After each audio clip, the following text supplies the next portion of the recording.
बे पासे ब्रेकिंग शामिल कंदासीं। हैदराबाद जे भिटाई नगर पुलिस हथां 19 ॾींहं अॻु मुबैना हाफ़राए थियल जवाबदार जे फौत थियण वारो मामिलो मॉडल क्रिमिनल ट्रायल कोर्ट मामले जी जांच लाइ JIT जोड़े छॾी आहे। फौत थियल जवाबदार जे वारसनि अदालत में दरख़्वास्त दाख़िल कराईंदे मौक़िफ़ इख़्तियार कयो त 6 अप्रैल ते अॻूणे SHO ज़याद अली नूनारी, ASI जान मोहम्मद, अयाज़ सियाल ऐं ॿियनि मुबैना मुक़ाबिलो ॼणा खेसि ॼंघ में गोली हई हुई जेको इस्पताल में फोत थी वियो हो। मॉडल क्रिमिनल ट्रायल कोर्ट 23 अप्रैल ते ॿिन्ही धुरियुनि जे वकीलनि जा दलील ॿुधण बाद फ़ैसिलो महफ़ूज़ कयो जेको अॼु जारी कंदी JIT जोड़ण जो हुकुम ॾिनो आहे।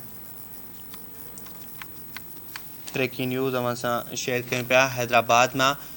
वहाँ आगाह कयूं पिया नाज़रीन। हैदराबाद जी भिटाई नगर पुलिस हथां 19 ॾींहं अॻु मुबैना हाफ़राए थियल जवाबदार जे फौत थियण वारो मामिलो मॉडल क्रिमिनल ट्रायल कोर्ट मामले जी जांच लाइ JIT जोड़ण जो हुकुम ॾेई छॾियो आहे। इन हवाले सां अपडेट मालूम कंदासीं। हैदराबाद जो रिपोर्टर शबीर अबड़ो असां सां टेलीफोन लाइन ते मौजूद आहे। जी शबीर, आगाह कजो इन हवाले सां। जी बिल्कुल, हैदराबाद में भिटाई नगर पुलिस हथां 19 ॾींहं अॻु मुबैना हाफ़राई थियल जवाबदार जे फौत थियण वारो मामिलो आहे।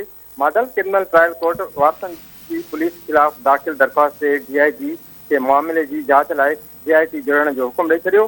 कोटड़ी जे ॻोठ साईं ॾिनो मलाह जे रहवासी नौजवान मुस्तफ़ा माची जे भाउ अलाह बचायो माची पंहिंजे वकील सिजात अहमद चांडियो मार्फत अदालत में दरख़्वास्त दाख़िल कराई हुई। दरख़्वास्त में हुनजो मौक़ुफ़ हो त 5 अप्रैल ते भिटाई नगर पुलिस घर भातियुनि जे साम्हूं भाउ मुस्तफ़ा माची खे खंभे खां खणी वई। 6 अप्रैल ते अॻूणे SHO ज़याद अली नूनारी, ASI जान मोहम्मद, अयाज़ सियाल ऐं ॿियनि मुबैना मुक़ाबिलो ॼाणाए खेसि ॼंघ में गोली हयूं जेको इस्पताल में फौत थी वियो। वकील अदालत खे इस्तदा कई त पुलिस नौजवान खे जाली मुक़ाबले में फुलफराई कयो आहे, उन लाइ मथनि केस दाख़िल करण जो हुकुम ॾिनो वञे। पुलिस अमलदारनि जे वकील मोहम्मद ज़करिया बलोच अदालत खे आगाही कई त ग़ुलाम मुस्तफ़ा माची फुर पई कई। पुलिस पहुचण बाद उन्हनि फायरिंग कई ऐं साथी जी गोली लॻण सबबि हू ज़ख़्मी थियो, जंहिंखे पुलिस इलाज लाइ इस्पताल में दाख़िल करायो हो, जिते इलाज दौरान हू फौत थी वियो। ग़ुलाम मुस्तफ़ा माची ॾुहारी आहे मथसि फुर लुट चोरियुनि ऐं पुलिस सां मुबैना मुक़ाबलनि जा 5 केस अॻ में ई दाख़िल थियल आहिनि। मॉडल क्रिमिनल ट्रायल कोर्ट 23 अप्रैल ते ॿिन्ही धुरियुनि जे वकीलनि जा दलील ॿुधण बाद फ़ैसिलो महफ़ूज़ ठीकु कयो आहे, हो। वॾी महिरबानी शबीर अबड़ो तफ़सील ॾिना।